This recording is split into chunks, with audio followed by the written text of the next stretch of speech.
The medical tent fell dead silent as Adeline Anderson's shirt was pulled away, revealing a web of battle scars that told a story no one at Camp Meridian could have imagined. But it wasn't the scars that made Colonel Harrison's face drain of color.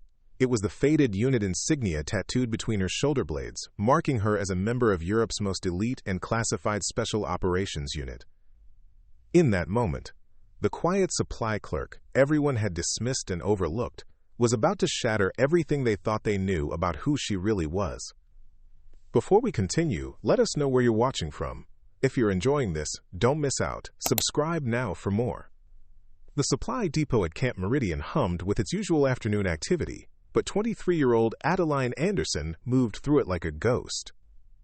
Her slight frame, barely 5'4", seemed to disappear among the towering shelves of equipment and ammunition. The other soldiers barely acknowledged her presence as she methodically checked inventory lists, her accented English soft and measured when she spoke at all. Adeline had been stationed at the American Forward Operating Base in Eastern Europe for 6 months, transferred from a small logistics unit in her native Norway. On paper, she was nothing special. A supply specialist with adequate performance reviews and an unremarkable service record. Her colleagues saw her as the quiet European girl who kept to herself, spoke little, and seemed content to fade into the background, while others took on the important work of maintaining base security and operations.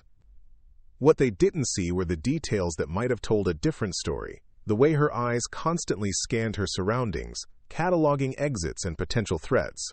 How she moved, with an economy of motion that spoke of intensive training. The fact that she never seemed startled by sudden loud noises, explosions, gunfire, or helicopter rotors that made other personnel jump. Her colleagues attributed her composure to European stoicism, never imagining it might come from somewhere far more significant. During the daily briefings, Adeline sat in the back corner, her notebook open but her attention focused on everything happening around her. She absorbed tactical discussions, memorized patrol routes, and studied the personnel files that crossed her desk with an intensity that would have surprised anyone who bothered to notice. But no one did notice, because Adeline had perfected the art of being invisible.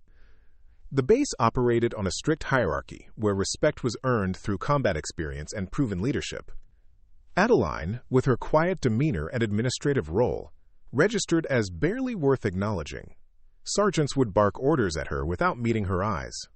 Officers treated her like living furniture when discussing sensitive operations in her presence.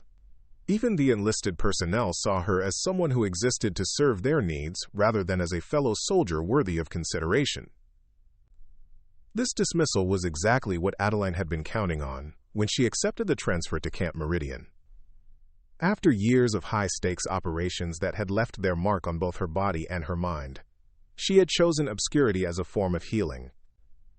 The supply depot was meant to be her sanctuary, a place where she could process her experiences while contributing to the mission in a way that didn't require her to risk everything again. But even in retirement from her previous life, Adeline couldn't completely shut off the instincts that had kept her alive through countless dangerous missions. She found herself studying the base's defensive capabilities, noting vulnerabilities in patrol patterns, and mentally cataloging the combat capabilities of every soldier she encountered. It was unconscious behavior, as natural as breathing, but it was also behavior that belonged to someone very different from the supply clerk everyone believed her to be. The irony wasn't lost on her that the same qualities that made her an exceptional operator, her ability to observe without being observed, to blend into any environment, to become whatever role the mission required, now served to hide her true identity from people who might have benefited from knowing who she really was. But Adeline had chosen this life deliberately, and she was determined to maintain the facade, no matter how frustrating it became to watch others struggle with challenges she could solve with ease. As she completed her afternoon inventory check, Adeline caught fragments of conversation from a group of soldiers discussing the increasing insurgent activity in the region. Their analysis was competent but limited, lacking the kind of strategic thinking that came from experience with unconventional warfare. She bit her tongue and continued counting medical supplies, reminding herself that her role now was to support, not to lead. The sunny afternoon light streaming through the depot's windows illuminated dust motes floating in the air, creating an almost peaceful atmosphere that belied the tension building throughout the base. Intelligence reports suggested increased threat levels, but the official response remained cautious and conventional. Adeline recognized the signs of an organization that was well-trained but inexperienced with the kind of asymmetric threats they were likely to face. She finished her count and filed her report, knowing that tomorrow would bring more of the same routine, more opportunities to remain invisible, more chances to prove that she was exactly what she appeared to be and nothing more. The quiet European supply clerk who kept accurate records and stayed out of everyone's way. What Adeline didn't know was that events were already in motion that would make her carefully constructed anonymity impossible to maintain. While the rest of Camp Meridian settled into their evening routines, Adeline Anderson made her way to the small, prefabricated building that served as her quarters.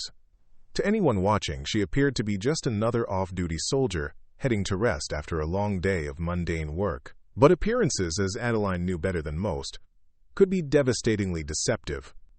Her quarters were spartanly furnished, a narrow bunk, a small desk, and a footlocker that contained what appeared to be standard personal effects. But hidden beneath the false bottom of that footlocker was equipment that told a very different story about who Adeline Anderson really was. Specialized communication devices that could reach certain frequencies unavailable to standard military radio, lock-picking tools disguised as innocuous personal items, a ceramic knife that would pass through any metal detector, currency from a dozen different countries, and identification documents bearing her photograph but different names and nationalities. These weren't the possessions of a supply clerk from Norway. They were the tools of someone who had operated in the shadows of international conflicts, someone whose real service record was classified at levels that didn't officially exist. Every night, after completing her assigned duties, Adeline engaged in a routine that she told herself was just habit but knew was really preparation. She reviewed satellite imagery of the surrounding region, studying terrain features and identifying potential insertion and extraction points. She monitored encrypted communication channels, tracking insurgent activity and government responses across a network that spanned 3 continents. She maintained her physical conditioning through exercises designed to preserve capabilities that standard military training never developed. The most telling aspect of Adeline's hidden preparation was linguistic. While everyone at Camp Meridian knew she spoke Norwegian and English, what they didn't know was that she was fluent in 8 languages, including 3 regional dialects that were crucial for operations in this specific area of Eastern Europe. She had spent months before her transfer studying local customs, political dynamics, and cultural nuances that would be invisible to conventional forces but critical for anyone operating in the human terrain of irregular warfare. Adeline's medical training extended far beyond the basic first aid that all soldiers received. She could perform field surgery, treat combat trauma, and recognize the signs of chemical or biological weapons exposure. This knowledge had been earned through experience rather than classroom instruction, gained during operations where being able to save lives, including her own, was the difference between mission success and catastrophic failure. But perhaps the most significant aspect of her hidden preparation was psychological. Adeline had spent years learning to compartmentalize extreme stress, to function effectively under conditions that would break most people. She had developed an almost supernatural ability to read people and situations, to identify threats and opportunities that others missed. These skills were not theoretical. They had been tested in circumstances where failure meant death. The reason for this extensive preparation went beyond personal paranoia or professional habit. Adeline had accepted the transfer to Camp Meridian not just for the quiet assignment it represented, but because intelligence indicated that the region was becoming a focal point for activities that might require her particular expertise.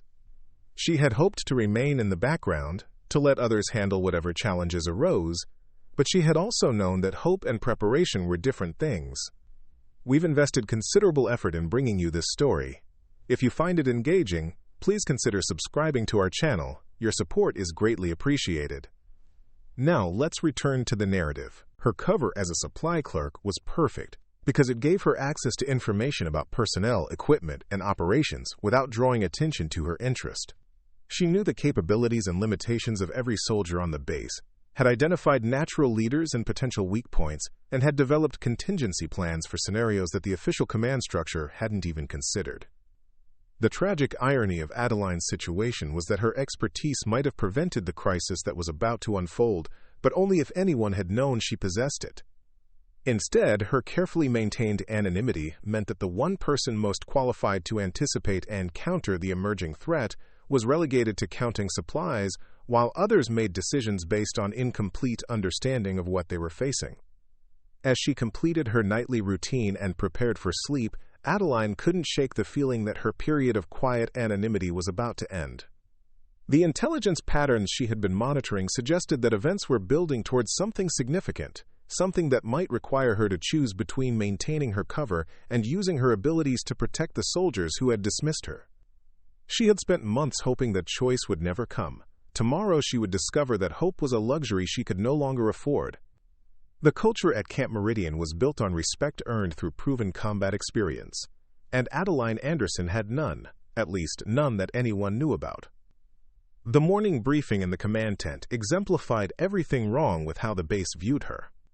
As soldiers filed in for the daily intelligence update, Adeline took her usual position near the supply manifest board, clipboard in hand, effectively invisible to the dozen hardened veterans who filled the space. Major William Corbin commanded the briefing with the authority of someone who had earned his position through multiple deployments and distinguished service. His weathered face and graying temples spoke of years spent in hostile environments, and his voice carried the weight of experience when he addressed his troops. But when his eyes swept the room, they passed over Adeline as if she were part of the furniture. "Gentlemen," Corbin began, his gravelly voice cutting through the morning chatter, "intelligence indicates increased insurgent activity in Sectors 4 and 7. We're looking at coordinated probing attacks designed to test our response capabilities." He gestured toward the tactical display showing the base's defensive perimeter. "These aren't random raids. Someone's mapping our weaknesses." Sergeant First Class Marcus Romano, a bull-necked veteran of 3 combat tours, leaned forward in his chair. "Sir, what's the recommended response protocol? Do we increase patrol frequency or modify our defensive positions?" Adeline's pen stopped moving across her inventory sheet. The pattern Corbin was describing matched textbook reconnaissance operations she'd encountered before, and successfully countered, during her time with the European Special Operations Command. The insurgents weren't just probing for weaknesses. They were creating a detailed intelligence picture that would allow them to exploit multiple vulnerabilities simultaneously. But she remained silent, knowing that any input from the supply clerk would be dismissed or, worse, seen as presumptuous. "We'll maintain current patrol schedules but vary the timing," Corbin replied. "I want random pattern adjustments to prevent them from predicting our movements." The solution was tactically sound but strategically insufficient. Adeline recognized the signs of an enemy force that was several steps ahead in their planning cycle. Random patrol adjustments would delay their timeline but wouldn't address the fundamental vulnerability. The insurgents already had enough information to plan their primary assault. They were simply gathering confirmation details for final target selection. Staff Sergeant Jennifer Walsh, one of only 3 women in the briefing, raised her hand. "Major, should we consider requesting additional air support assets? If they're planning something significant, we might need rapid response capabilities." "Negative," Corbin shook his head. "Air assets are stretched thin across the theater. We work with what we have and make sure we're ready for whatever comes." Adeline bit her tongue, fighting the urge to point out that air support wouldn't matter if the insurgents had already identified ways to neutralize the base's communication capabilities. The pattern she was seeing suggested an enemy force with sophisticated electronic warfare capabilities, the kind that could blind defensive systems long enough to achieve tactical surprise. As the briefing continued, she observed the dynamics that made her input impossible. These were good soldiers, competent and dedicated, but they operated within a framework that valued conventional experience over analytical insight. Her European accent, her administrative role, and her quiet demeanor combined to create an image of someone whose opinions on tactical matters simply didn't matter. Corporal David Mitchell, barely 22 and fresh from his first deployment, had more credibility in tactical discussions than she did. When he suggested increasing the frequency of equipment inspections, Corbin nodded approvingly and made notes. When Adeline had tried to suggest modifications to the base's perimeter sensors 3 weeks earlier, she'd been politely told that supply personnel should focus on logistics rather than security matters. The most frustrating aspect wasn't the dismissal itself. Adeline had chosen anonymity and understood its costs. What troubled her was watching good soldiers make decisions based on incomplete analysis, decisions that might get them killed when she possessed information that could save their lives. The insurgent pattern she recognized typically preceded a complex, multi-phase assault designed to overwhelm defenders through simultaneous attacks on multiple systems. After the briefing, as soldiers filed out to begin their daily duties, Adeline lingered near the tactical display. The red pins marking insurgent activity told a story that nobody else seemed to be reading correctly. The attacks weren't random or exploratory. They were systematic intelligence-gathering operations preparing for something much larger. "Anderson," Major Corbin's voice made her turn. "I need an updated inventory report on medical supplies. Intelligence suggests we might face increased casualties in the coming weeks." "Yes, sir," she replied, her voice steady despite the irony. He was asking her to prepare for casualties that her tactical analysis suggested could be prevented. But he would never consider listening to that analysis from someone he saw as a supply clerk. As she walked back to the depot, Adeline passed groups of soldiers discussing the briefing. Their conversations revealed both the strengths and limitations of their perspective. They understood individual tactical elements, but missed the strategic picture. They were prepared for conventional threats, but hadn't considered the possibility of facing an enemy force with capabilities that matched or exceeded their own. Specialist Thomas Burke, a communications technician she'd worked with occasionally, fell into step beside her. "Hell of a briefing," he said, adjusting his radio pack.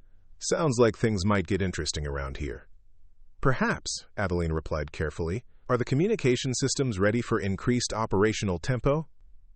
Burke shrugged. "Should be. We've got redundant systems and backup frequencies." "Why, you worried about something specific?" Adeline almost smiled at the question. If she shared her actual concerns, that the insurgent reconnaissance pattern suggested they were mapping electronic signatures and communication protocols, Burke would think she'd lost her mind. Supply clerks weren't supposed to understand electronic warfare principles. "Just want to make sure medical supply requests can get through if needed," she said instead. The answer satisfied Burke, who nodded and headed toward the communications bunker. Adeline continued to the supply depot, carrying the weight of knowledge she couldn't share, and watching preparations for a threat that nobody fully understood. The sunny afternoon felt deceptively peaceful as she entered the depot and began her inventory count. Outside, Camp Meridian continued its daily routine, unaware that the quiet European supply clerk among them was the only person who truly understood what was coming. The pattern of exclusion at Camp Meridian had become so routine that Adeline Anderson barely registered it anymore.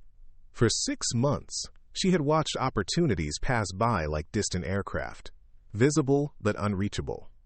Today's mission assignment meeting was no different, except for the growing certainty in her gut that the base was walking into something catastrophic.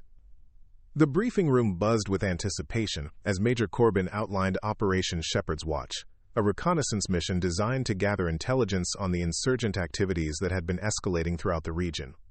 Adeline sat in her designated spot, a folding chair positioned behind the actual meeting participants, close enough to hear discussions, but far enough to signal her peripheral status.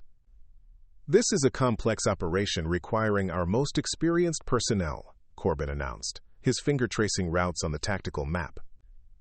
"We're looking at a 3-day insertion into hostile territory, with multiple observation points and extraction contingencies." Quote, Adeline studied the proposed routes and immediately identified several critical flaws.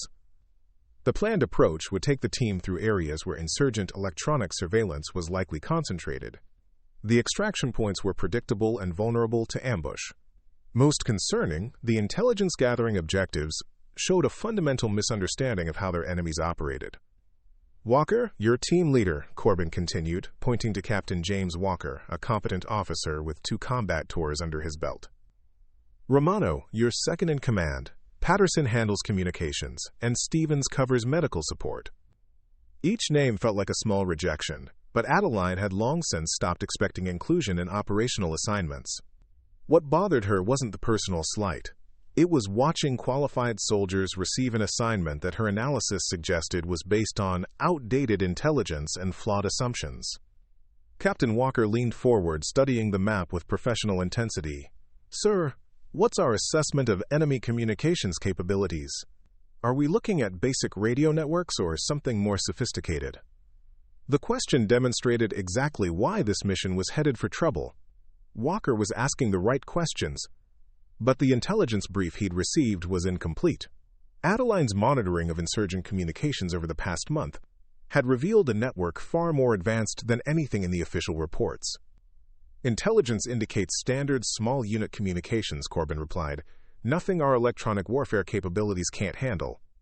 Adeline's jaw tightened.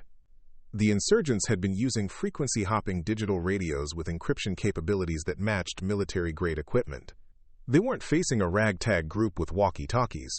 They were up against an organization with sophisticated communication security that suggested professional military training.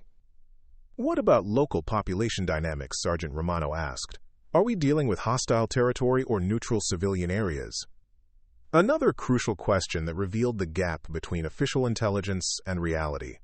Adeline's analysis of local human terrain suggested a complex situation where civilian populations had been systematically influenced through a combination of intimidation and incentivization. The mission plan assumed neutral or friendly civilians when the reality was likely hostile observation and reporting networks. Mixed civilian presence, Corbin answered. Standard rules of engagement apply, but maintain situational awareness. The briefing continued with discussions of equipment loads, communication schedules, and extraction protocols. Each detail revealed how the mission planners were preparing for the conflict they expected, rather than the one they would actually face. The soldiers selected for the operation were undoubtedly brave and capable, but they were being sent into a situation that required capabilities they didn't possess and knowledge they hadn't been given. As the meeting progressed, Adeline found herself mentally redesigning the entire operation.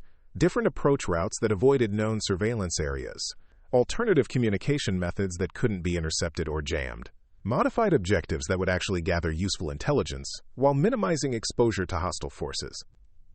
But her redesigned mission would require skills and experience that officially didn't exist among Camp Meridian's personnel.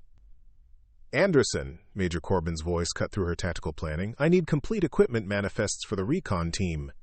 Everything from ammunition loads to medical supplies. Have it ready for final inspection by 1,400 hours. Yes, sir, she replied, accepting yet another assignment that placed her in a support role while others undertook the dangerous work. The irony wasn't lost on her that she was being asked to equip soldiers for a mission she could execute more effectively than any of them. After the briefing, as the selected team members gathered around the tactical display to refine their plans, Adeline overheard conversations that deepened her concern. The soldiers were confident and professional, but their confidence was based on assumptions that her intelligence analysis suggested were dangerously wrong. Should be a straightforward observation mission, Captain Walker was saying to Romano. Maintain visual contact with insurgent positions, document their capabilities, and extract without engagement. Romano nodded. Weather's supposed to hold, and we've got clear extraction windows every 12 hours. Low risk, high-value intelligence gathering. Adeline wanted to scream. The mission wasn't low risk. It was walking into a sophisticated trap that the insurgents had been preparing for weeks. The observation positions they planned to use were likely already compromised. The extraction windows would be covered by hostile forces with advanced weapon systems, and the intelligence they hoped to gather was probably disinformation designed to mislead exactly this kind of conventional reconnaissance effort. She completed her equipment preparation with mechanical precision, ensuring that every soldier had exactly what they needed according to the mission parameters. But she also included additional supplies that weren't on the official manifest.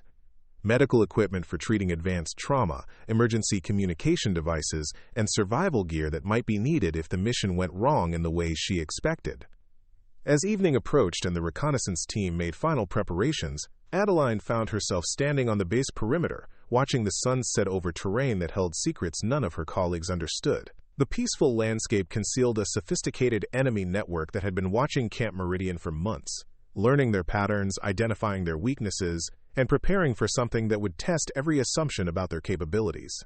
Tomorrow, good soldiers would venture into hostile territory, carrying equipment she had prepared, following plans she knew were flawed, facing threats they hadn't been warned about.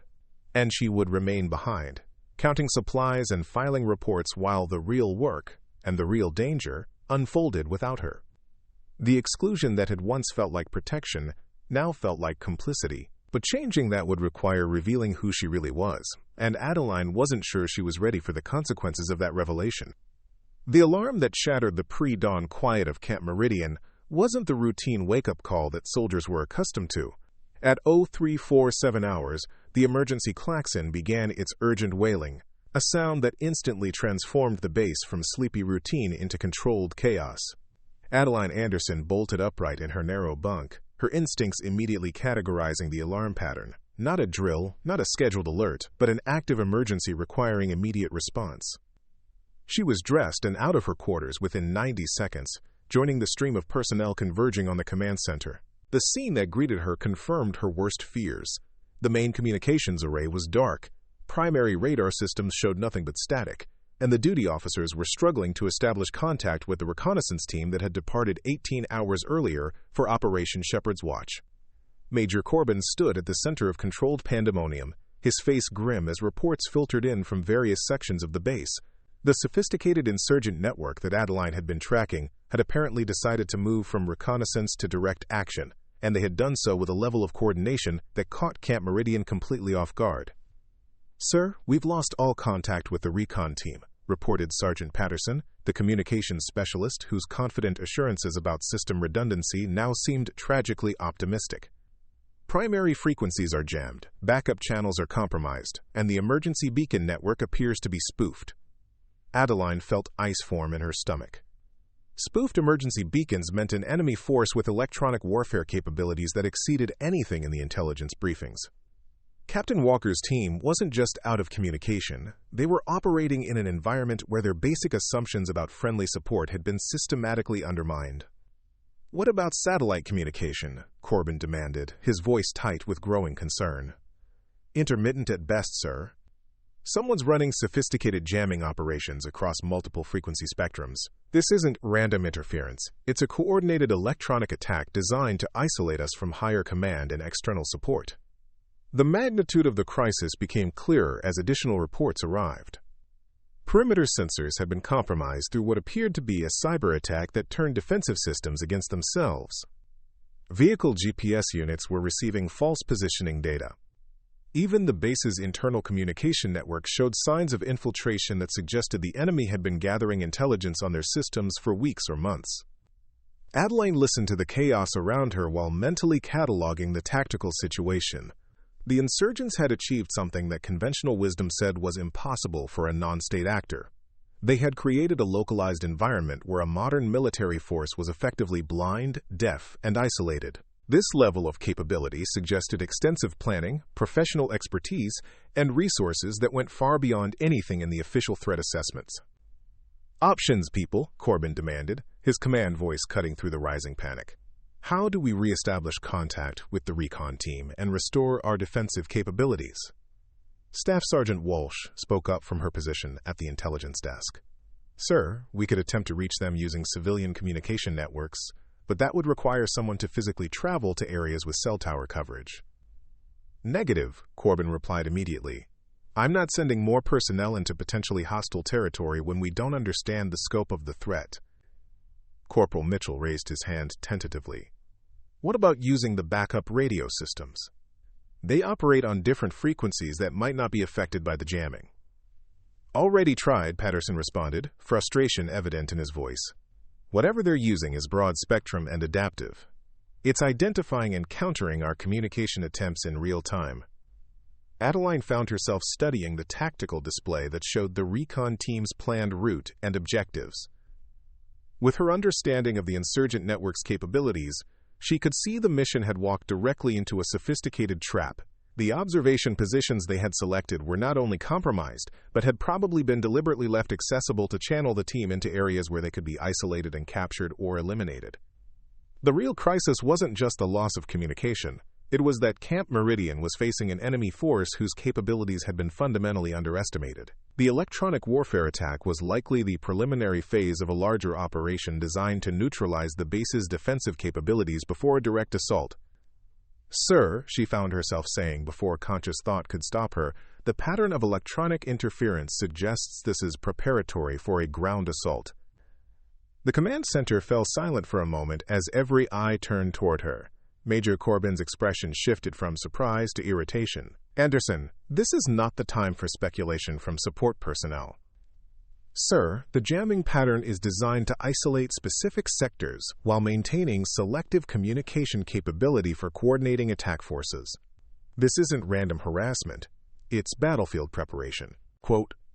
Romano stepped forward, his face darkening with annoyance. "With respect, Anderson, communications and electronic warfare are a little outside your area of expertise. Maybe stick to counting medical supplies." The dismissal stung, but what hurt more was watching competent soldiers struggle with a tactical problem she understood better than anyone in the room. The insurgent force they were facing was using advanced tactics that required equally advanced countermeasures. But those countermeasures would require acknowledging capabilities that officially didn't exist at Camp Meridian. As the crisis meeting continued, Adeline realized that her period of quiet anonymity was about to end whether she chose it or not. The reconnaissance team was probably already captured or under attack. The base would soon face an assault for which it was completely unprepared. And the only person who understood the true nature of the threat was a supply clerk whose opinions nobody valued.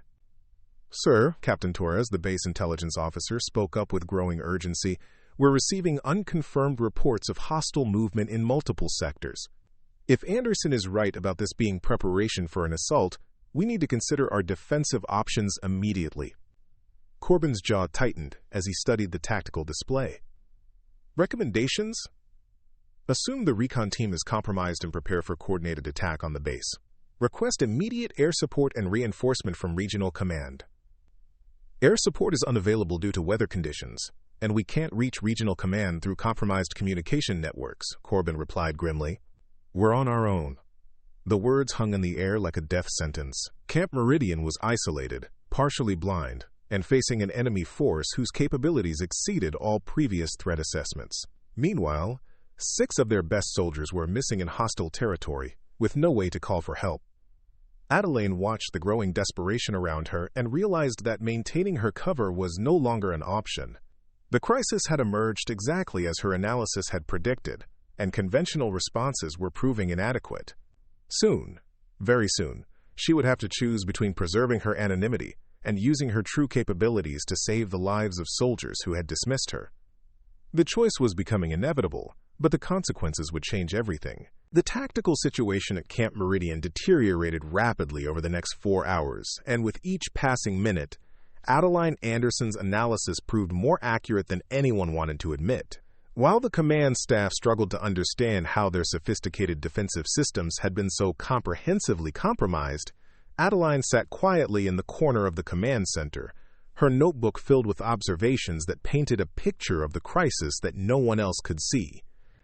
The insurgent force they were facing wasn't just well-equipped, they were professionally trained in advanced electronic warfare, small unit tactics, and intelligence operations that matched or exceeded military special operations standards.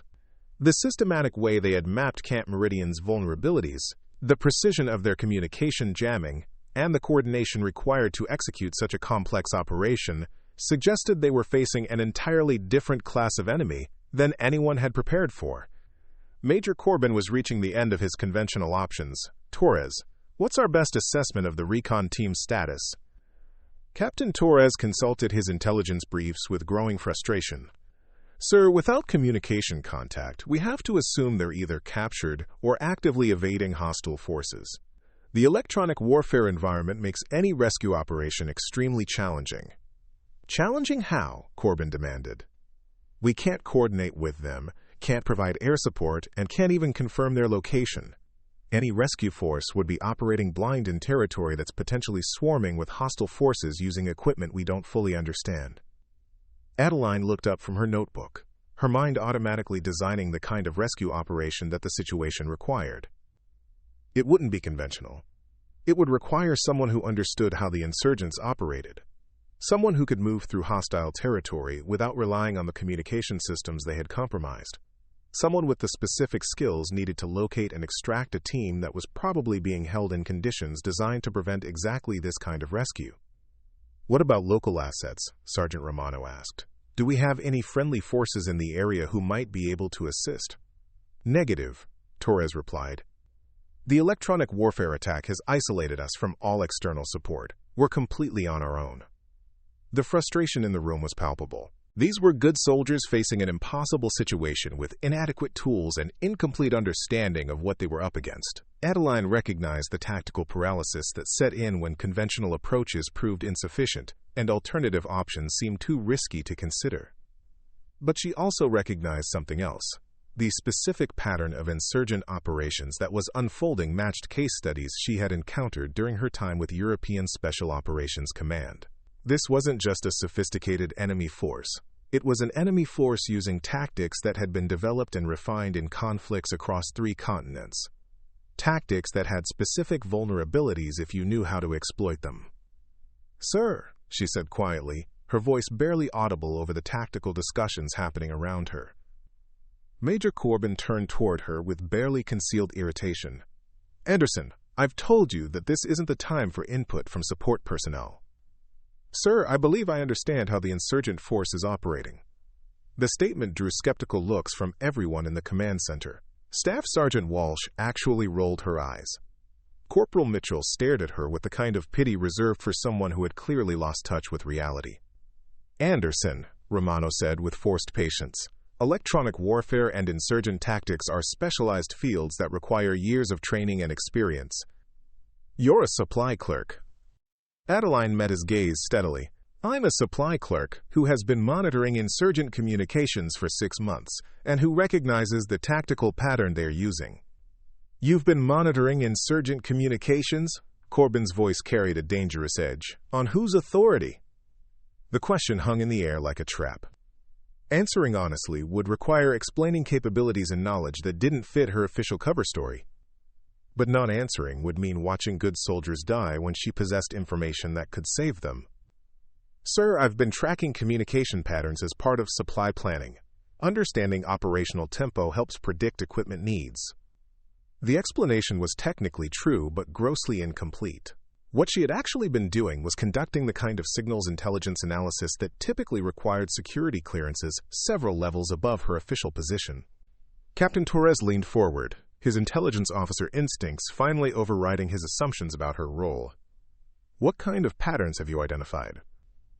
Adeline took a breath, knowing that her next words would begin the process of destroying her carefully constructed anonymity. The insurgent force is using a hub-and-spoke communication network with frequency-hopping protocols and distributed command structure. They've been conducting systematic reconnaissance of our electronic signatures for at least 8 weeks, probably longer.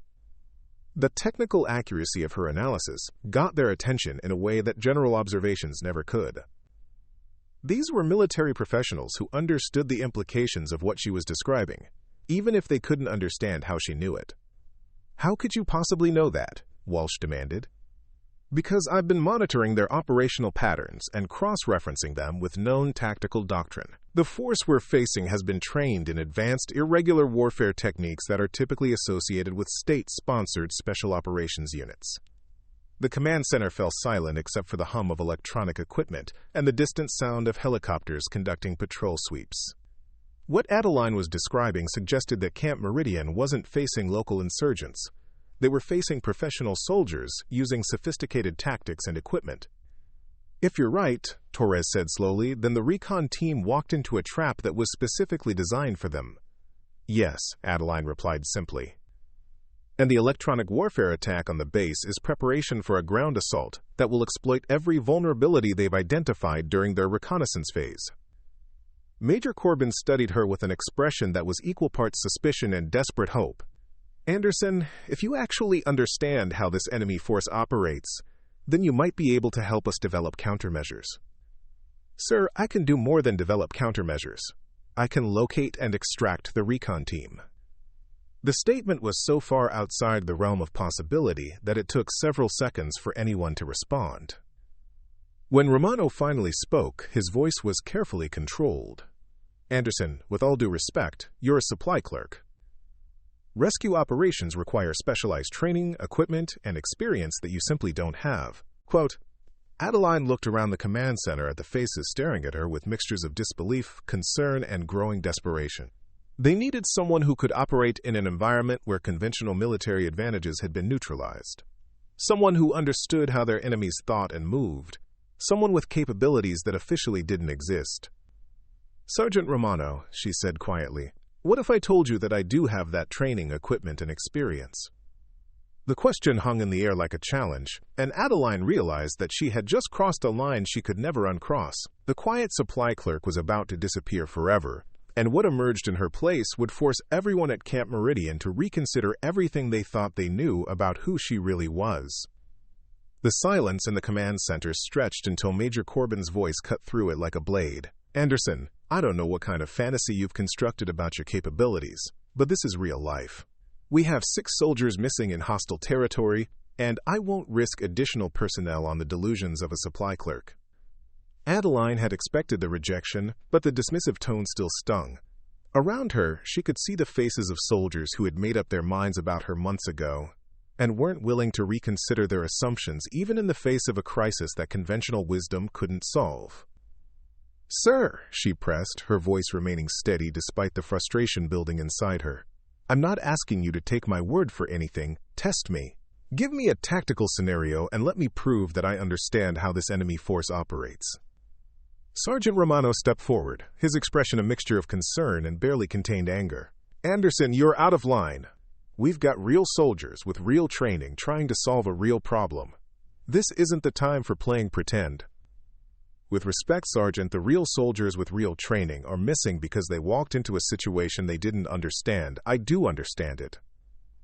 Captain Torres looked up from his intelligence briefs, his professional curiosity finally overriding his preconceptions. "Anderson, even if you somehow possess relevant knowledge, rescue operations require physical capabilities that—" "That what?" Adeline interrupted, her patience finally wearing thin. "That someone my size couldn't handle? That someone with my background couldn't possess?" Quote. Major Corbin's face darkened with anger. "Anderson, you will not interrupt officers during tactical discussions. Your role here is supply management, not operational planning. I suggest you remember that." The rebuke was sharp and public, designed to put her back in her place and end any further challenges to the established hierarchy. But Adeline was beyond caring about protocol now. 6 soldiers were dying in hostile territory while the people responsible for saving them refused to consider options that fell outside their preconceived notions. "Sir, those soldiers are facing an enemy force that has been planning this operation for months. They're being held in conditions designed specifically to prevent conventional rescue attempts. Every hour we delay reduces their chances of survival." "That's enough," Corbin snapped. "Anderson, you're dismissed. Return to your quarters and await further orders."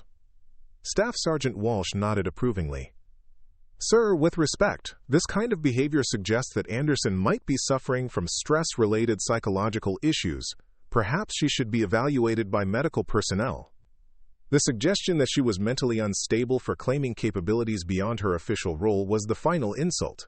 Adeline looked around the command center at the faces, staring at her with mixtures of pity, anger, and dismissal. These people would rather believe she was having a breakdown than consider the possibility that their assumptions about her were wrong. "Sir," she said quietly, "I'm offering to save the lives of 6 soldiers. I'm telling you that I have the knowledge and skills necessary to locate and extract them from a situation that conventional forces can't handle. And you're dismissing me because you can't imagine that someone in my position might possess those capabilities." "I'm dismissing you because you're a supply clerk with delusions of grandeur," Corbin replied harshly. "Real special operations require years of training, specialized equipment, and experience that you simply cannot have." Corporal Mitchell, whose respect she had thought she'd earned through months of competent work, shook his head sadly. "Anderson, we all handle stress differently. Maybe you should talk to someone about what you're feeling right now."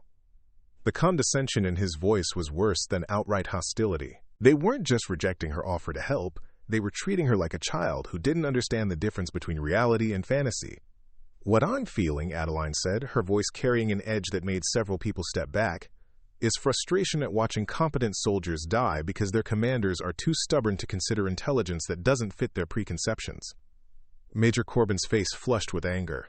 "That's insubordination, Anderson. You're confined to quarters pending disciplinary action. Sergeant Romano, escort her out." Romano moved toward her with obvious reluctance. "Come on, Anderson. Don't make this worse for yourself." As she was escorted toward the exit, Adeline heard Captain Torres speaking quietly to Major Corbin. "Sir, some of her tactical analysis was actually quite sophisticated. Perhaps we should at least review her intelligence assessments." "Torres, I don't care if she's been reading field manuals in her spare time. I will not risk a rescue operation based on the theories of someone with no operational experience." The conversation continued behind her, but Adeline had heard enough. The command staff was willing to let 6 soldiers die rather than admit they might have misjudged the quiet supply clerk who had been observing their operations for months. Outside the command center, Romano paused before continuing the escort to her quarters. "Anderson, look, I get that you want to help, but you have to understand how this looks. You're claiming capabilities that would require security clearances and training that simply aren't in your service record." "What if my service record is incomplete?" she asked.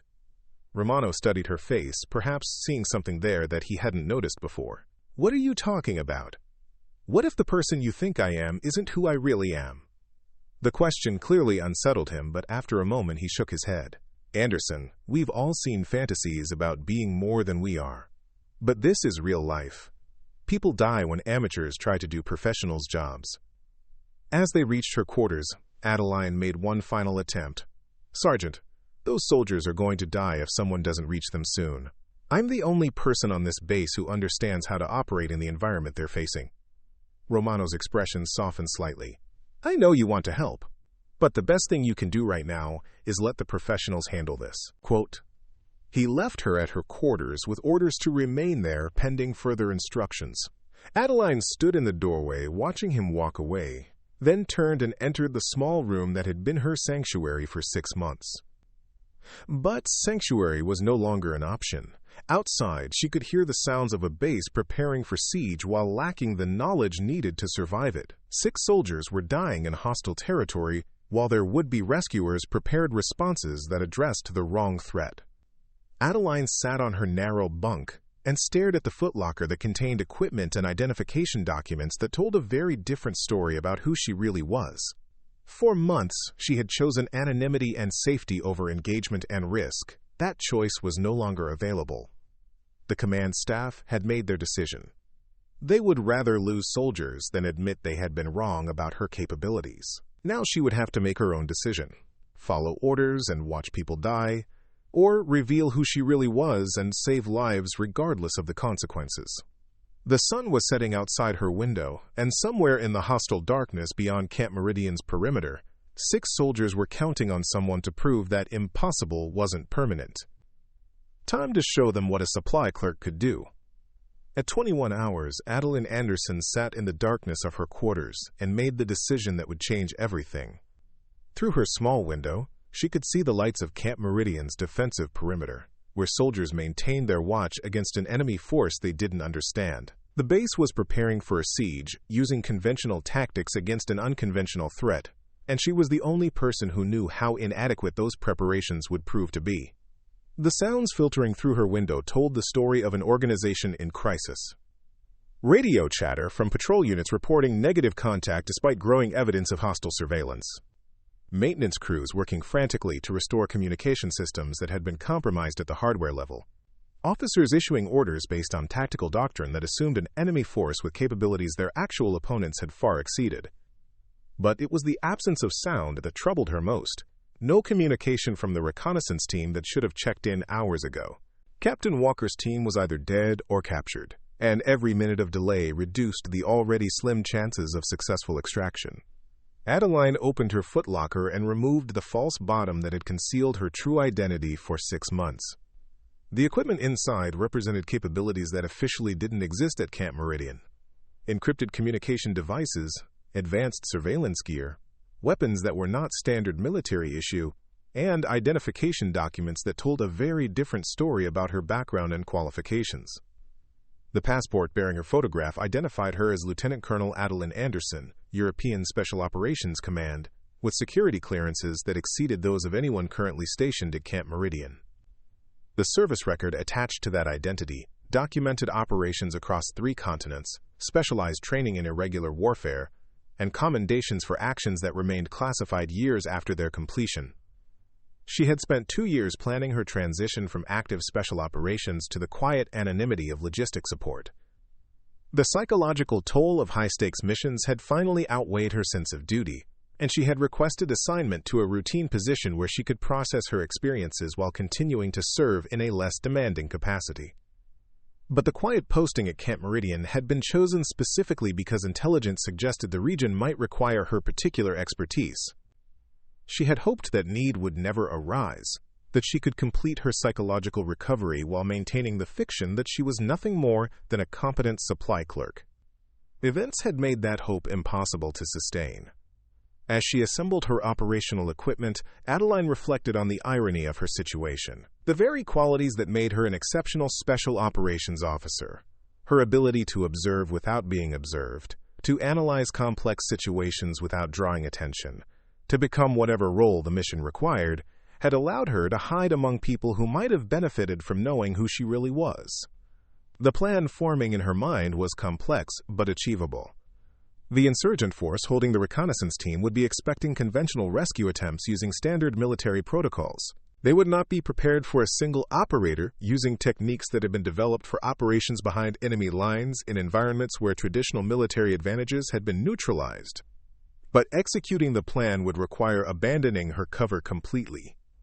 Once she left Camp Meridian carrying unauthorized equipment and conducting an unsanctioned rescue operation, there would be no way to maintain the fiction that she was a supply clerk who had simply gotten lucky or overcome her limitations through determination.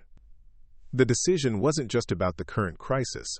It was about accepting that her period of quiet recovery was over and that circumstances were forcing her back into the role she had tried to leave behind.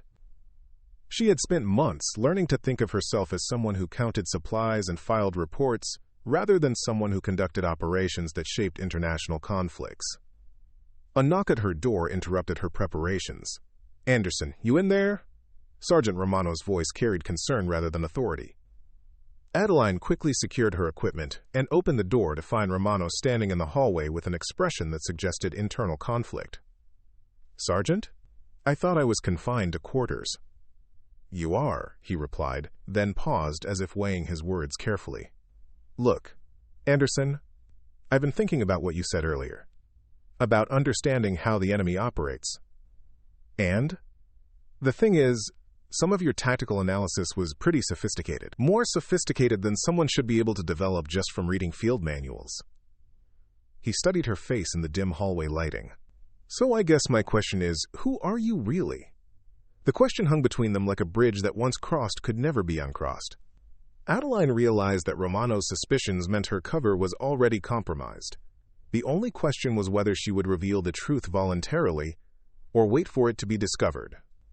"I'm someone who has the training and experience necessary to locate and extract the reconnaissance team," she said simply.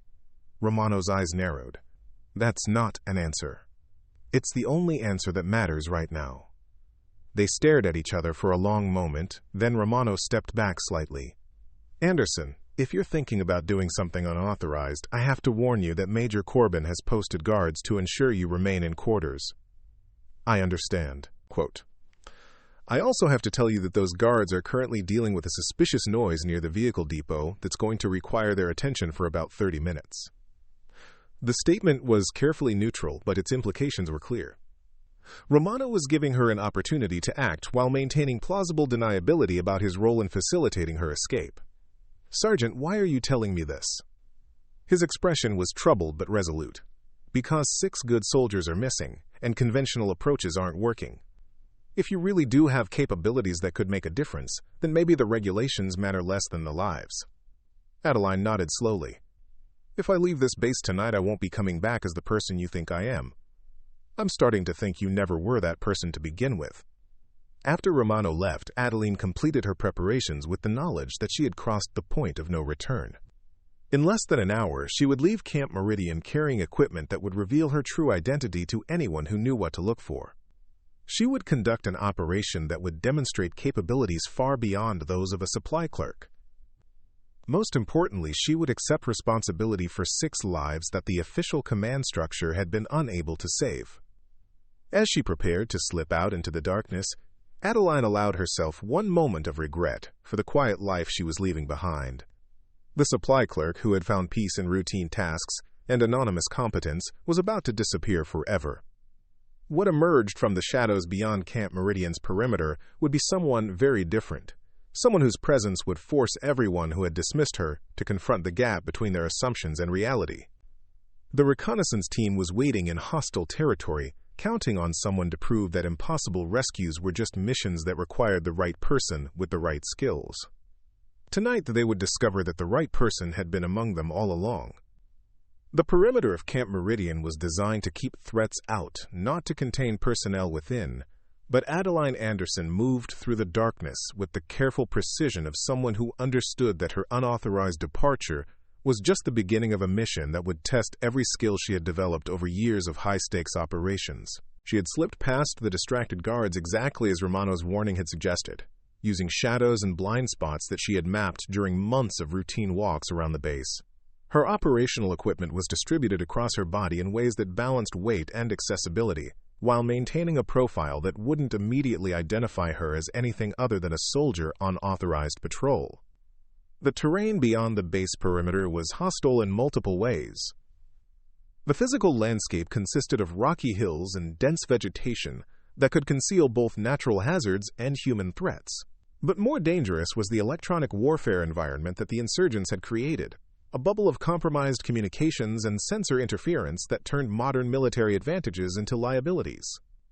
Adeline's first challenge was navigation. The GPS systems that Camp Meridian relied on were feeding false position data, and the insurgents had demonstrated the ability to spoof electronic positioning networks with enough sophistication to lead rescue teams into carefully prepared ambush sites. She would have to rely on traditional land navigation techniques, using terrain features and celestial references that couldn't be compromised by electronic warfare. The route she had planned avoided the obvious approaches that conventional forces would use while taking advantage of natural concealment that would hide her movement from both visual and electronic surveillance. But planning a route and executing it through hostile territory and darkness were very different challenges. 2 hours into her movement, Adeline encountered the first evidence that her tactical analysis had been correct. Hidden among the rocks overlooking one of the conventional approach routes was an observation post equipped with thermal imaging and communication equipment that far exceeded anything that local insurgents should have been able to acquire or operate. She spent 20 minutes conducting surveillance of the position, identifying 3 personnel with military-grade equipment and professional-level security protocols. These weren't local fighters who had received basic training. They were professional soldiers operating under insurgent cover, which explained the sophisticated nature of the threats that Camp Meridian was facing. More troubling was the discovery that the observation post was monitoring multiple frequencies, including some that were supposed to be restricted to NATO Special Operations units. The insurgent force wasn't just well-equipped, they possessed intelligence about allied capabilities that suggested either captured equipment or active cooperation from sources with access to classified information. Bypassing the observation post required a detour through terrain that added an hour to her timeline, but Adeline moved with the patient precision of someone who understood that speed without security was just a faster way to fail. Each step was carefully placed to avoid loose rocks that might create noise. Each pause allowed her to scan for additional threats and confirm that her movement remained undetected. The physical demands of moving through hostile territory while carrying full operational equipment would have challenged soldiers half her age, but Adeline's conditioning was the result of years spent preparing for exactly these conditions. The ache in her shoulders from the equipment load, the burn in her legs from navigating steep terrain, and the constant alertness required to avoid detection were familiar sensations that focused rather than distracted her. As she moved deeper into enemy-controlled territory, the evidence of sophisticated planning became more apparent. Communication cables buried just deep enough to avoid casual detection, but shallow enough for rapid repair. Defensive positions that provided overlapping fields of fire while remaining nearly invisible from conventional observation points. Supply caches positioned to support extended operations without requiring resupply from external sources. What she was seeing represented months of preparation by a force with professional military engineering capabilities. The insurgents hadn't just planned an attack on Camp Meridian. They had created a comprehensive operational environment designed to support extended conflict against conventional military forces. The reconnaissance team's position, when she finally located it, confirmed her worst fears. Captain Walker's team was being held in a compound that had been specifically prepared for this purpose. The facility included multiple buildings arranged to provide defensive depth, communication equipment that could coordinate with the broader insurgent network, and security measures that would prevent conventional rescue attempts. But what made the situation truly dangerous was the evidence that the compound was serving as both a detention facility and a command post for the broader operation against Camp Meridian. Rescuing the reconnaissance team would require penetrating the operational heart of the enemy force at the moment when they were preparing for their primary assault. Adeline established an observation position that provided visual coverage of the compound while remaining concealed from the security patrols that circled the perimeter every 20 minutes. The guards were professional and alert, following patterns that had been developed through careful planning rather than improvised from basic security doctrine. Through her surveillance equipment, she could see that at least 3 members of the reconnaissance team were being held in separate buildings, making extraction more complex than simply breaching a single location. The guards were rotating frequently enough to prevent detailed pattern analysis, and the compound's communication equipment suggested that any rescue attempt would immediately trigger alerts throughout the insurgent network. The tactical challenge was precisely the kind that conventional forces couldn't solve. It required someone who could penetrate professional-level security, neutralize multiple threats simultaneously, and extract personnel from a facility designed to prevent exactly that kind of operation. But as Adeline studied the compound, she began to identify the specific vulnerabilities that her training had taught her to exploit. The insurgents had prepared for conventional rescue attempts, but they hadn't anticipated the capabilities that European Special Operations Command had developed for operations in environments where traditional military advantages had been neutralized. The specialized equipment she carried included electronic devices that could temporarily disrupt communication networks without triggering the automated alerts that conventional jamming would cause. Her weapons were designed for precision engagement in close quarters where collateral damage had to be avoided. Most importantly, her training had prepared her for operations where success depended on achieving tactical surprise against professionally competent opponents. As dawn approached, Adeline finalized her assault plan. The compound could be penetrated, the reconnaissance team could be extracted, and both objectives could be accomplished before the insurgent force could coordinate an effective response. But executing the plan would require revealing capabilities that would make it impossible to maintain any fiction about her background. The weapons she would use, the techniques she would employ, and the precision with which she would have to operate would immediately identify her as someone with training and experience far beyond anything available to conventional forces. The quiet supply clerk was about to disappear forever, replaced by someone whose presence would force everyone who had dismissed her to confront uncomfortable questions about how well they really knew the people around them. The reconnaissance team was waiting. The insurgents were preparing for dawn operations. And Adeline Anderson was about to demonstrate why European Special Operations Command had considered her one of their most effective operators. At 0547 hours, as the first pale light of dawn began to illuminate the mountainous terrain around the insurgent compound, Adeline Anderson initiated the most complex rescue operation of her career. The specialized equipment she had carried through hostile territory now revealed its true purpose as she systematically dismantled the security network that protected her captured colleagues. The electronic warfare device in her pack was smaller than a paperback book, but contained capabilities that would have surprised the intelligence officers at Camp Meridian. Instead of the broad-spectrum jamming that conventional forces would attempt, it generated precisely targeted interference that disabled specific communication frequencies while leaving others operational. To the insurgents monitoring their networks, it would appear as though routine atmospheric conditions were causing temporary signal degradation rather than deliberate sabotage. Her first target was the compound's early warning system, a network of motion sensors and thermal imaging devices that had been carefully positioned to detect conventional approach routes. Using techniques developed for operations behind enemy lines, Adeline moved through the sensor network's blind spots while deploying countermeasures that would mask her heat signature and movement from electronic detection. The guards patrolling the compound's perimeter were professional and alert, but their patterns had been established for deterring conventional rescue attempts. They weren't prepared for someone who had studied their procedures for hours and who possessed equipment specifically designed to exploit the gaps in even sophisticated security protocols. Adeline's approach to the first guard position demonstrated capabilities that went far beyond standard military training. Moving with absolute silence across terrain that would challenge experienced hikers, she reached a position within striking distance of the sentry, without triggering any of the detection systems that surrounded the compound. The guard was eliminated with precision that spoke of years spent perfecting techniques for close-quarters combat. A single, carefully placed strike that prevented any alarm, while ensuring that the security rotation would continue normally until she had penetrated deeper into the compound. The specialized weapon she used was designed to be completely silent while remaining immediately lethal, technology that belonged to the most classified levels of special operations equipment. Penetrating the compound itself required skills that conventional soldiers were never taught. Adeline moved through defensive positions that had been designed by professional military engineers, bypassing obstacles and sensors that would have stopped any rescue attempt using standard protocols.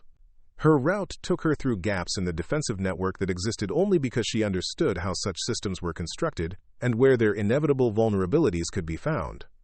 The first building she entered contained Captain Walker, who was unconscious but alive.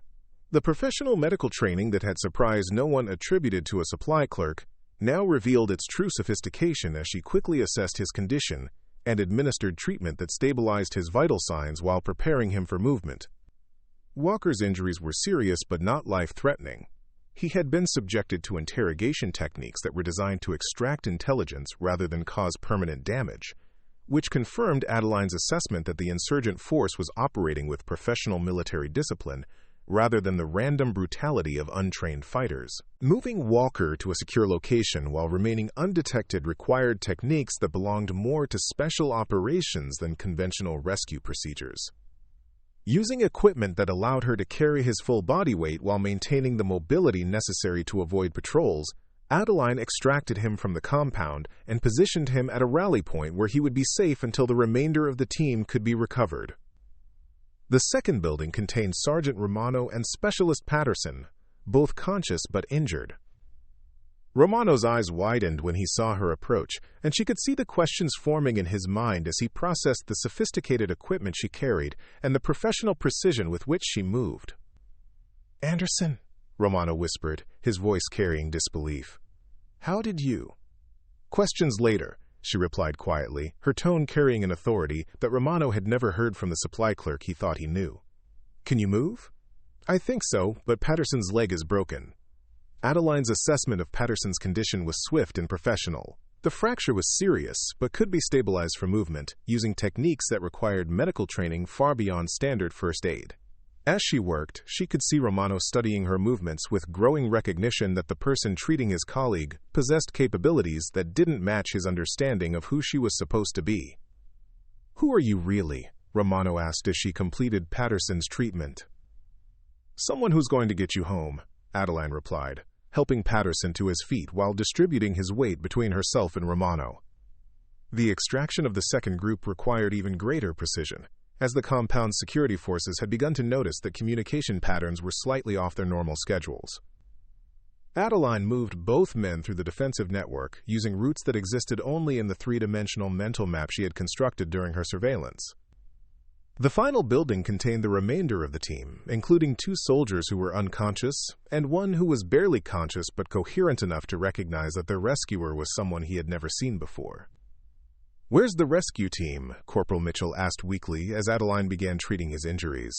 "You're looking at it," she replied, her attention focused on assessing his condition while monitoring the compound's security status through equipment that fed her real-time intelligence about guard positions and communication traffic. The complexity of extracting 6 injured soldiers from a professionally defended compound would have challenged an entire special operations team. Doing it alone required capabilities that pushed the limits of what even highly trained operators could accomplish. But Adeline had been preparing for exactly this kind of scenario for years, developing techniques and acquiring equipment that made impossible missions merely difficult. As she moved the reconnaissance team toward the rally point where they could be safely evacuated, Romano finally voiced the question that had been building since her rescue began. "Anderson, that equipment you're carrying isn't standard issue. Those techniques you're using aren't taught in any training program I know about. And the way you move through hostile territory isn't something you learn from reading field manuals." Adeline paused in her movement long enough to meet his gaze directly. "You're right, Sergeant. It isn't." The admission hung in the air between them as they continued moving towards safety. Behind them, the insurgent compound continued its normal operations, unaware that 6 prisoners had been extracted with such precision that their absence wouldn't be discovered until the next scheduled prisoner check. But Romano's recognition meant that her cover was completely blown. By the time they reached Camp Meridian, everyone would know that the quiet supply clerk had conducted a solo rescue operation that conventional forces had deemed impossible. The question now wasn't whether her true identity would be revealed, but how much of it she was willing to acknowledge when the inevitable interrogation began. The extraction convoy that returned to Camp Meridian at 0830 hours carried more than 6 rescued soldiers. It carried questions that would fundamentally change how everyone at the base understood the quiet supply clerk who had accomplished what their entire command structure had deemed impossible. Adeline Anderson sat in the lead vehicle, her operational equipment secured but visible to anyone who knew what to look for.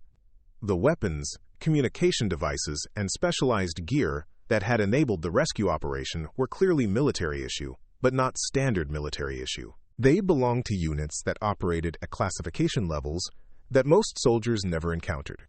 Behind her, the rescued reconnaissance team was receiving medical attention, but their injuries were less concerning than their growing awareness that their rescuer was someone completely different from the person they thought they knew. Captain Walker, now conscious and alert, stared at Adeline with an expression that mixed gratitude with profound confusion. "Anderson," Walker said quietly, his voice still weak from his ordeal, "that operation you just conducted, that wasn't standard rescue protocol." "No," Adeline replied simply, "it wasn't." Sergeant Romano, who had witnessed more of her capabilities than anyone else, leaned forward in his seat. "The way you moved through that compound, the equipment you used, the techniques, where did you learn all that?" Before Adeline could answer, the convoy reached Camp Meridian's main gate, where a crowd had gathered to witness the return of soldiers that everyone had written off as lost. Major Corbin stood at the front of the group, his expression cycling between relief and bewilderment as he processed the impossible success of an unauthorized rescue operation. As the vehicles stopped and personnel began disembarking, Adeline found herself the center of attention in a way that her months of anonymity had been designed to prevent. Every eye was on her, every mind was processing the disconnect between the supply clerk they thought they knew and the person who had just conducted a solo special operations mission. "Anderson," Major Corbin's voice carried across the gathering crowd, "report to the command center immediately for debriefing." The medical team rushed to attend to the rescued soldiers, but their work was complicated by the professional quality of the field treatment that Adeline had provided. Staff Sergeant Walsh, examining Captain Walker's stabilized injuries, looked up with confusion that mirrored everyone else's experience. "Who provided this medical treatment?" Walsh asked. "This is advanced trauma care, not basic first aid." "Anderson did," Walker replied, his eyes never leaving Adeline's face. "She treated all of us." The murmur that ran through the crowd reflected the growing realization that everything they thought they knew about Adeline Anderson was incomplete or wrong. The quiet European supply clerk had somehow possessed the skills, equipment, and knowledge necessary to accomplish what their best-trained soldiers couldn't attempt. As Adeline walked toward the command center, she was accompanied by an escort that felt more like a parade of witnesses. Soldiers who had dismissed her for months now stared with expressions that ranged from awe to suspicion to something approaching fear. She had shattered their understanding of who she was, and they were struggling to construct a new framework that could accommodate the evidence of her capabilities. Inside the command center, the tactical displays still showed the insurgent positions that had seemed so threatening 12 hours earlier, but the successful rescue operation had provided intelligence that transformed the threat assessment. Adeline's observation of the enemy compound had revealed capabilities and weaknesses that could shift the entire strategic situation. "Anderson," Major Corbin began, his voice carefully controlled, "I need you to explain exactly how you conducted this operation." The question hung in the air like a trap. Answering honestly would require revealing information that was classified far above Corbin's clearance level. But not answering would mean allowing incomplete intelligence to continue guiding decisions that could get more soldiers killed. "Sir, I used techniques appropriate for operating in an environment where conventional military advantages had been neutralized by sophisticated enemy capabilities." Captain Torres leaned forward, his intelligence officer instincts fully engaged. "What kind of techniques, Anderson? And where did you acquire the equipment you were carrying?" Adeline realized that the moment of revelation was approaching, whether she chose it or not. The questions being asked couldn't be answered without acknowledging capabilities that didn't fit her cover story. But before she could respond, Sergeant Romano spoke up from his position near the medical station.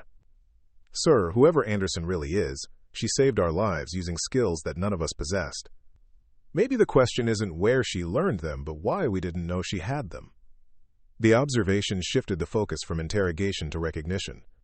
The successful rescue operation was undeniable evidence that their assumptions about Adeline had been fundamentally wrong.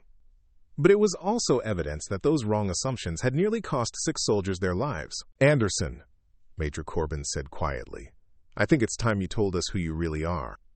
The request was inevitable, and Adeline knew that her answer would change everything about her relationship with Camp Meridian. The quiet supply clerk was about to disappear forever, replaced by someone whose presence would force uncomfortable questions about how many other assumptions the command staff had made incorrectly.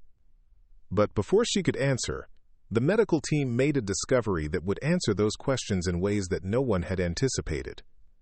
The medical examination that followed the rescue operation was routine protocol for any soldier who had been exposed to hostile conditions, but what the medics discovered about Adeline Anderson was anything but routine. Staff Sergeant Walsh had insisted on a complete physical assessment after witnessing the advanced medical treatment Adeline had provided to the rescued team, and that examination was about to reveal secrets that would fundamentally alter everyone's understanding of who she really was. "Anderson, I need you to remove your shirt for the chest examination," Walsh said, her voice carrying the professional authority of someone accustomed to medical procedures that left no room for modesty. Adeline hesitated for the first time since returning to base. The physical evidence of her real background was written across her body in ways that no cover story could explain, but refusing the examination would raise questions that would be harder to answer than simply revealing the truth. "Is that necessary?" she asked quietly. "Standard protocol for anyone who's been in hostile territory," Walsh replied. "I need to check for injuries, exposure symptoms, and document your physical condition for the mission report." Around the medical station, several officers and enlisted personnel had gathered to observe the examination of the soldier who had accomplished an impossible rescue.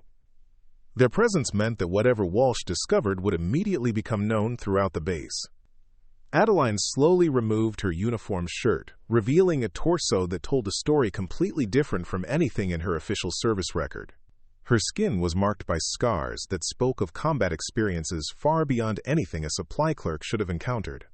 But more significant were the tattoos that decorated her shoulder blades, military unit insignia that belonged to organizations most of the observers had never heard of. The medical tent fell absolutely silent as the implications of what they were seeing registered with everyone present. The largest tattoo, positioned between her shoulder blades, displayed the distinctive insignia of the European Special Operations Command, a unit so classified that its existence was rarely acknowledged even within military intelligence circles.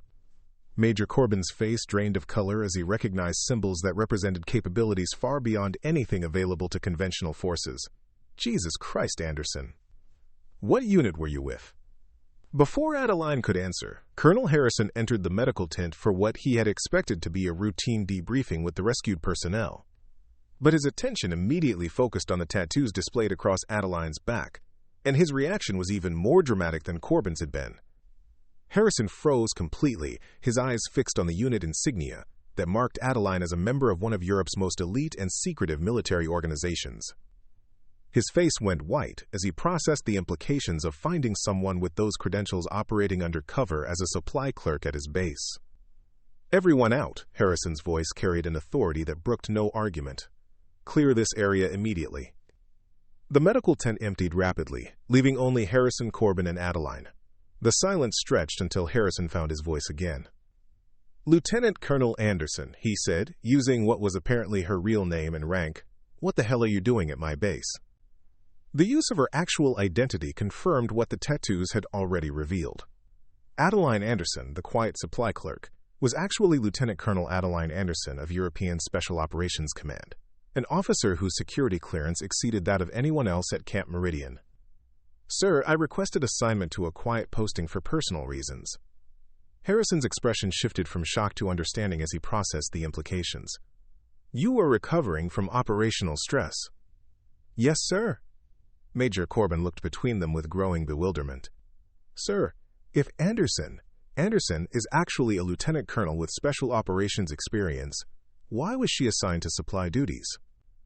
Harrison's answer revealed the complexity of managing personnel with highly specialized and psychologically demanding backgrounds. Because sometimes the best soldiers need time to remember who they are outside of combat operations, and because the best way to provide that time is to let them contribute in ways that don't require them to risk everything. The explanation helped Corbin understand why Adeline had been so competent in her assigned role while possessing capabilities that went far beyond her apparent duties. She hadn't been pretending to be a supply clerk. She had been genuinely fulfilling that role while processing experiences that most soldiers never encountered. "Sir," Corbin said slowly, "her tactical analysis over the past 6 months, she was trying to help without revealing her background. And you dismissed her input because you couldn't imagine that someone in her position might possess relevant expertise," Harrison replied, his tone carrying a sharp edge of criticism. The observation stung because it was accurate. Corbin and his staff had consistently ignored insights that could have prevented the crisis that nearly cost 6 soldiers their lives. Their assumptions about Adeline's capabilities had blinded them to intelligence that was more accurate than anything in their official briefings. "What happens now?" Corbin asked. Harrison studied Adeline's face, reading signs of someone who had been forced back into a role she had tried to leave behind. "That depends on Colonel Anderson. She's demonstrated that her recovery period allowed her to maintain her operational capabilities while developing a perspective that conventional approaches lack." The question hanging in the air was whether Adeline would accept a return to active special operations duties, or whether the base would find a way to benefit from her expertise without forcing her back into the psychological demands of high-stakes missions. "Sir," Adeline said quietly, "I'd like to remain at Camp Meridian, but in a role that acknowledges my actual capabilities." Harrison nodded slowly. "I think that can be arranged. This base clearly needs someone who understands the kind of threats we're facing." As they prepared to leave the medical tent, Corbin realized that the quiet supply clerk, who had been invisible to him for months, was about to become the most important soldier at Camp Meridian. The rescue operation had been just the beginning of changes that would transform how the base operated. Outside, word was already spreading throughout Camp Meridian that their supply clerk was actually one of Europe's most elite soldiers. The revelation would force everyone who had dismissed her to reconsider their assumptions about the people around them. 6 months after the rescue operation that had revealed Lieutenant Colonel Adeline Anderson's true identity, Camp Meridian had transformed into one of the most effective forward operating bases in the theater. The changes weren't just tactical, they were cultural, reflecting a new understanding of how hidden capabilities could emerge from unexpected places when given the opportunity. Adeline now served as the base's Deputy Operations Officer, a position that acknowledged both her expertise and her preference for working behind the scenes rather than leading from the front. Her office was located in the command center where she had once sat silently during briefings, but now her voice carried the weight that her experience deserved. The morning briefing that had once excluded her input now began with her intelligence assessment. "Hostile activity in Sectors 4 and 7 shows the pattern we identified last month," she told the assembled officers, pointing to indicators that would have been missed by conventional analysis. "They're probing for weaknesses, but not randomly. This is systematic mapping for a specific operational objective." Major Corbin, who had been promoted to lieutenant colonel, nodded approvingly. "Recommendations, Colonel?" "Adjust patrol routes to appear random while actually channeling their surveillance into areas where we can observe their methods. Let them think they're gathering intelligence while we gather intelligence on them." The sophisticated approach reflected lessons learned from the crisis that had nearly destroyed the reconnaissance team. Camp Meridian now operated with the understanding that conventional wisdom wasn't always sufficient for unconventional threats. But the most significant changes weren't in tactical procedures. They were in how personnel were evaluated and utilized. Sergeant Romano, now Staff Sergeant Romano, had been selected for advanced training based on capabilities he had demonstrated during the rescue operation. His ability to adapt quickly to unexpected situations had marked him as someone with potential beyond his original role. "Romano," Adeline said as the briefing concluded, "how's the cross-training program developing?" Quote, Better than expected, ma'am. Turns out we had several people whose skills weren't being fully utilized. Thompson's background in electronics makes him perfect for counter-surveillance work. Patterson's language abilities are useful for intelligence gathering. We just hadn't been asking the right questions about what people could do. The observation reflected a fundamental shift in how Camp Meridian identified and developed talent. Instead of assuming that official job descriptions captured the full range of someone's capabilities, the base now actively sought to understand the complete skill sets that personnel brought to their assignments. Staff Sergeant Walsh had perhaps benefited most from the new approach. Her medical training had been expanded to include trauma surgery techniques that Adeline had taught her, and she now served as the base's primary medical officer with capabilities that exceeded those of many field hospitals. The medical readiness program is showing excellent results, Walsh reported. Not only are we better prepared for casualties, but personnel confidence has improved significantly. People feel more capable of handling emergencies. The psychological impact of expanded training had been an unexpected benefit. Soldiers who understood that their capabilities were valued and developed performed better in all aspects of their duties. Morale had improved dramatically as people realized that their contributions mattered beyond their official job descriptions. Captain Torres, now Major Torres, had restructured the base's intelligence operations based on principles that Adeline had introduced. We're not just collecting information anymore, we're analyzing patterns and predicting behaviors. The intelligence picture we're developing is more accurate than anything we had access to through conventional channels. The success at Camp Meridian had attracted attention from higher command levels. Other bases were requesting information about their training programs and operational procedures. The techniques that Adeline had brought from special operations were being adapted for use by conventional forces throughout the theater. But perhaps the most important change was cultural. The base now operated with the understanding that expertise could emerge from unexpected places, and that assumptions about people's capabilities were often incomplete or wrong. Personnel evaluations now included assessments of hidden skills and untapped potential. Colonel Anderson, Colonel Harrison said as the briefing concluded, "The regional commander wants to discuss expanding your training programs to other bases. Apparently, word has spread about our improved effectiveness." Adeline smiled at the recognition, but her response reflected the perspective she had gained during her time as a supply clerk. "Sir, the most important lesson isn't about special operations techniques. It's about listening to people regardless of their official position. Every soldier has insights that matter if you're willing to hear them." The observation captured the essence of what had changed at Camp Meridian. It wasn't just that they had discovered Adeline's exceptional capabilities. It was that they had learned to look for exceptional capabilities in everyone. As personnel dispersed to their duties, Adeline reflected on the journey that had brought her from invisible supply clerk to respected operations officer. The rescue mission had forced her to reveal capabilities she had hoped to keep hidden, but the aftermath had been more positive than she had expected.